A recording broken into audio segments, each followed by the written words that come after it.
Not so long ago, in the late 19th century and early 20th century, there was a female Casanova who shook up the European social circles. Her name was Alma Schindler. Some say she was the second Lou Salome. Others say she was the second George Sand. Before marriage, her romantic partners included painter Gustav Klimt, composer Alexander Zemlinsky, and performance director Max Borkar. First husband, composer Gustav Mahler. Second husband, architect Walter Gropius.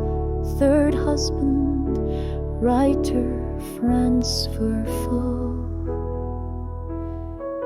She had too many lovers to count on one hand, and one of them was painter Oskar Kokoschka.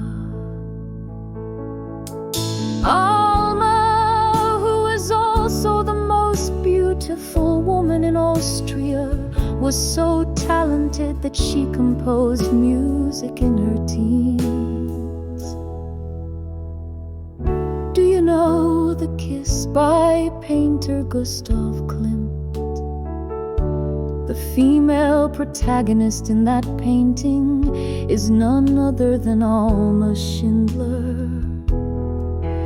Do you know The Bride of the Wind by painter Kokoschka? The heroine of the painting is none other than Alma Schindler. Just looking at this, we can infer that Alma is a representative muse of the modern and contemporary art world. A muse is an assistant who inspires an artist and creates a masterpiece. However, there is not necessarily a happy ending between them. Nietzsche was abandoned by Lou Salome and completed his masterpiece. Thus spoke Zarathustra, but the philosopher Paul jumped off a cliff because he could not bear the shock. In 1902, Alma married the composer Gustav Mahler, who was 20 years her senior at the age of 23. Mahler, who was well aware of Alma's man-loving, demanded that she only support him at home, and Alma agreed. However, she could not break her habit, and soon Alma started having fun with Gropius, an architect who was 4 years her junior.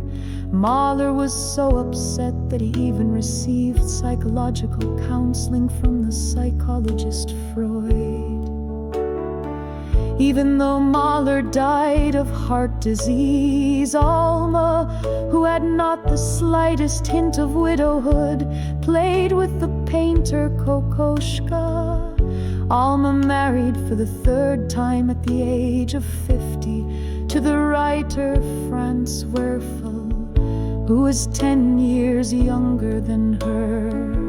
When her home country Austria was annexed by the Nazis, Alma immigrated to the United States, and immediately after Werfel died, she showed off her experience by interacting with Leonard Bernstein, the permanent conductor of the New York Philharmonic.